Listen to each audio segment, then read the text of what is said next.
Hola a todos y bienvenidos al canal Meteo Windy. Hoy lunes 22 de febrero queremos dar respuesta con este vídeo a una pregunta que nos ha hecho una de las personas que normalmente visita nuestro canal, Rocío, que nos mandó un correo electrónico preguntándonos que por qué se formaban tantísimos frentes fríos en toda la zona del Golfo de México y que, por ejemplo, a ella personalmente, que vive en Villahermosa, en el estado de Tabasco, en México, pues que a ella le afectan, puesto que muchas veces incluso su vivienda se inunda debido a la lluvia que se produce por todos estos frentes fríos. Ella nos mencionaba que había estado visitando la página de Conagua, probablemente esta, en la que se pronostican la temporada de frentes fríos y nos indicaba que, por ejemplo, como estáis viendo aquí, la temporada del 2020 a 2021, que empieza en septiembre del 2020 y termina en mayo del 2021, se pronosticaban 54 frentes fríos. Como se nos menciona en esta página, ya se han observado 37 frentes fríos de los 54 que se esperan, cuando el promedio es de 44 según la climatología, es decir, desde el año 1981 hasta el año 2010 el promedio de frentes fríos ha sido de 44, sin embargo este año se espera que haya 54, 10 frentes fríos más. Y ella preguntaba eso, ¿por qué tantos frentes fríos se forman precisamente en esta zona del planeta, ¿no? en el Golfo de México? Bueno, pues vamos a dar explicación precisamente a todo esto, ¿no? ¿Por qué se forman tantos frentes fríos? Vamos a ver por qué, por ejemplo, en junio, julio y agosto no se forman frentes fríos, mientras que sí que empieza la temporada desde septiembre hasta mayo. Vais a ver, por ejemplo, también cómo en zonas como, por ejemplo, en Panamá no se forman tantos frentes fríos, o en Chicago incluso tampoco se forman tantos frentes, pero sin embargo en la zona del Golfo sí. Así que para eso nos vamos a ir a Windy y vamos a entenderlo mucho mejor. Mirad, en primer lugar tenemos que entender dos claves, son las que hay que entender para comprender por qué se forman estos frentes. La primera es que en la zona del Atlántico, como estáis viendo ahora mismo aquí en el mapa de presión, tenemos una zona de alta presión, ahora mismo está situada aquí a la derecha, al este, en la zona del Atlántico central más hacia el este, que es el que nosotros llamamos aquí en Europa el anticiclón de las Azores. Normalmente está situado en el verano en las Islas Azores, ahí en Portugal, y este es un anticiclón o una zona de altas presiones que, dependiendo de la estación, si es invierno se sitúa más hacia el sur, como por ejemplo está pasando ahora, pero si es más verano pues se sitúa más hacia el norte. Bueno, pues bien, como veis, este anticiclón, que tiene una extensión que ahora mismo se ve perfectamente dibujada muy cerca de la costa de los Estados Unidos y al norte del Mar Caribe, pues lanza vientos, como estáis viendo claramente, constantemente hacia la zona del Caribe. De hecho, si dibujamos esos vientos, pues podríamos hacer más o menos que esta sería la dirección, luego vienen por aquí, luego darían la vuelta, luego vienen por aquí, luego tendríamos los vientos alisios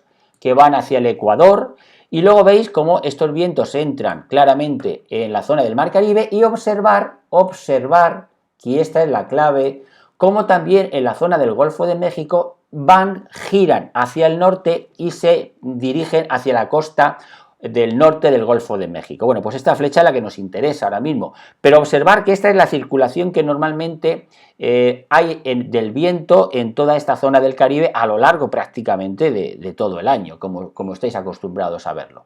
Bien, este es el primer factor que tenemos que tener en cuenta. Esta masa de aire húmedo, evidentemente es húmedo porque tiene mucho vapor de agua, porque estamos en la zona del océano Atlántico, además estamos en una zona tropical y por lo tanto aire cargado con humedad y bastante cálido. Bien, este es el primer factor. Vamos a ir al segundo factor. Mira, el segundo factor tiene que ver, en este caso, con las temperaturas. Tenéis que tener en cuenta que un frente frío no es más que un contraste de temperaturas, es decir, es un choque de masas de aire, una fría y otra más cálida, que al chocar pues provocan en este caso que la masa de aire cálido, como ya sabéis, asciende hacia arriba, se condensa el vapor de agua, se forman las nubes y se forma la lluvia. Bien, bueno, hay que tener en cuenta ahora otro factor que es determinante para la formación de frentes fríos. En este caso es la geografía del terreno que tenéis en la zona, en este caso del Golfo de México, el Caribe, y al mismo tiempo en las latitudes más al norte, en la masa continental que hay en la zona de los Estados Unidos. Es decir, aquí tenemos mucha masa continental, mucha tierra, mientras que en el sur, en el trópico, más bien lo que hay es agua, predomina el agua sobre la tierra. Bien, ¿esto qué significa? Bueno, como vosotros sabéis, durante el verano, la temperatura más o menos del agua del mar en el Caribe, pues más o menos suele ser de 30, 31 grados, 29, 28, es decir, es una temperatura del mar que, como sabéis, cuando llega el otoño, cuando llega el invierno, aunque desciende un poco, no desciende mucho. Y no desciende mucho porque el agua del mar tarda mucho en variar de temperatura con relación a las estaciones del tiempo, es decir, no cambia fácilmente, no le afecta tanto la radiación solar como, por ejemplo, a la zona terrestre, a la zona de la Tierra, a la zona de las masas continentales. De tal forma que si ponemos aquí el mapa de temperatura del mar, observaréis que ahora mismo en la zona del Caribe pues hay 27 grados de temperatura, en la zona del Golfo de México 24, 23 o 22, es decir, más o menos veis que no hay mucha diferencia con el verano. En el verano pues hay a lo mejor 30, 31, 29 en el Golfo de México, mientras que en el Caribe, como veis, todavía las temperaturas se mantienen muy parecidas a las del verano. Luego, recordad esto, el mar tiene, y por eso el mar y los mares, los océanos, regula la temperatura del planeta, tienen una gran dificultad a la hora de cambiar de temperatura, aunque sea verano o invierno. Mantiene una temperatura mucho más constante. Sin embargo, eso no pasa en las zonas de tierra, en la zona continental. Porque aquí sí, la radiación solar sí que afecta de manera notable a toda la zona de la superficie terrestre. De tal manera que si nos vamos ahora al mapa de temperatura y nos vamos, por ejemplo, a la zona de los Estados Unidos, veréis que aquí en Oklahoma, pues 7 grados, aquí, por ejemplo, en Nuevo México 0 grados, en Texas a lo mejor 7 grados, ahora mismo por aquí en Missouri 5 grados, cuando esta es la temperatura ahora, en el invierno, cuando en el verano, sin embargo, la temperatura, como sabéis, pues puede ser de 30, 35, 40 grados de temperatura. Es decir, si yo me voy, por ejemplo, a Dallas, que os he puesto aquí este ejemplo, que lo tengo aquí preparado, en Dallas, fijaros que la temperatura media de Dallas en junio, julio y agosto es de 30 grados, 28 grados en junio, 30 en julio, 30 en agosto. Claro, luego en enero es de 8, en febrero es de 10, en marzo es de 4, en octubre de 20, en noviembre de 14 y en diciembre de 9 grados. Observar que en junio, julio y agosto casi la temperatura media es de 30 grados. ¿Qué significa esto?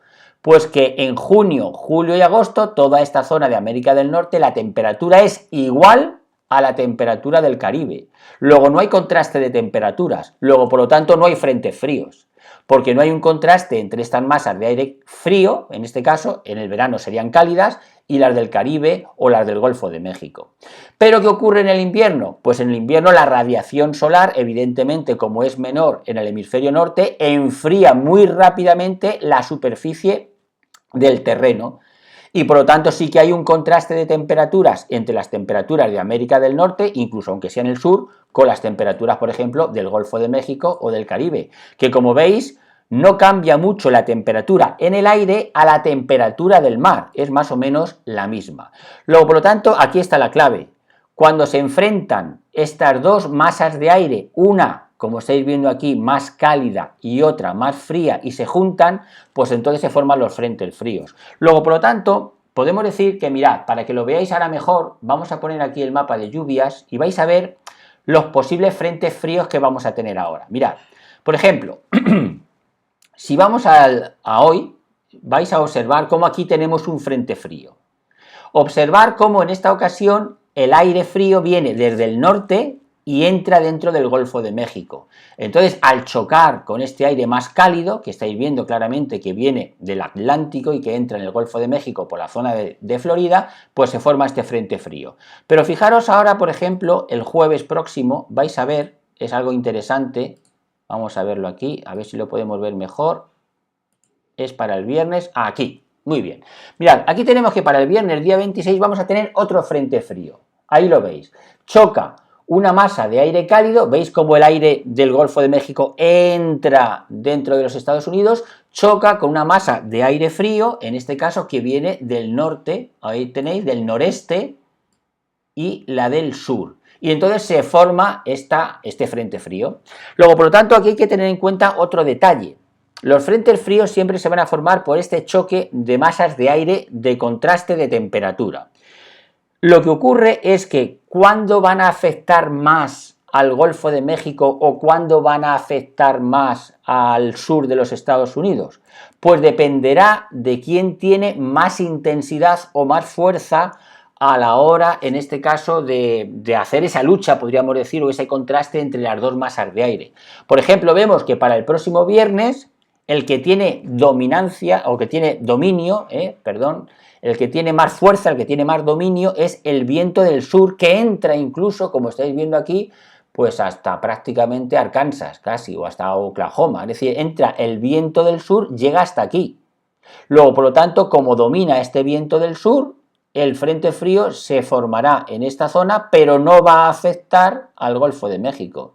Mientras que, por el contrario, si es el viento del norte el que entra en el Golfo de México, porque es más intenso y es más fuerte, entonces sí que va a afectar a las costas, por ejemplo, del sureste de México, o a los estados del sureste de México, a Guatemala, Belice, al norte de Honduras, ya no tanto a Nicaragua, puesto que ya está más al sur, y no tanto a Panamá, puesto que evidentemente aquí no hay tanto contraste de temperaturas en Panamá como lo hay, por ejemplo, en la zona del norte del Golfo de México. Luego, por lo tanto, esta es la razón de por qué hay tantos frentes fríos. Cuantas más veces choquen estas masas de aire, más frentes fríos se van a formar. Y luego, por otra parte, pues por ejemplo, ¿por qué en Chicago no hay frentes fríos? O no hay tantos, sí que los hay, pero no hay tantos. Pues muy sencillamente, pues porque en Chicago, en el sur de Chicago, no tienen ningún Golfo de México. Lo que tienen es una masa continental de tierra, de superficie, que se enfría exactamente igual que en la zona de Chicago, y que por lo tanto no hay tantos contrastes de temperatura. Pero aquí veis que por la configuración, una vez más, la configuración geográfica es la que produce estos diferentes contrastes entre claramente una masa continental muy fría, como es la de los Estados Unidos, y una masa mucho más cálida, como es la que hay, por ejemplo, en el Golfo de México, en el Caribe o en el Pacífico Oriental, debido además de que está en una latitud más hacia el sur, en este caso más cerca del trópico y más cerca del Ecuador.